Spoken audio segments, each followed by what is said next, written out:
Hola, us vaig explicar el que anem a treballar aquesta setmana en l'àrea de valencià. Bé, estem en la pàgina 91 i hem de fer l'exercici 3, 4 i 5, que són exercicis relacionats en el temps d'aquestes formes verbals, en les formes verbals.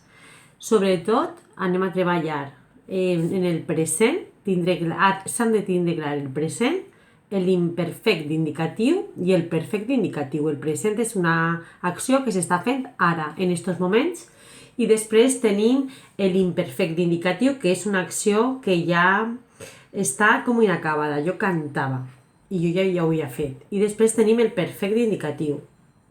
És una acció que ja està acabada. Jo he cantat. En diferència de l'imperfecte és com que està inacabada. Jo cantava, jo lo hacía, i el perfecte indicatiu és que jo ja ho he fet.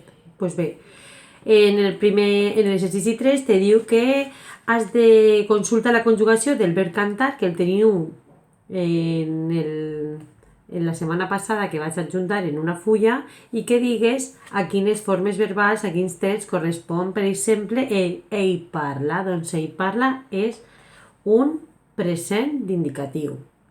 Després, en l'exercici 4, el que heu de fer és escriure una forma del verb caminar en cada una dels temps següents. Per exemple, el futur indicatiu del verb caminar seria ell caminarà, perquè ho farà.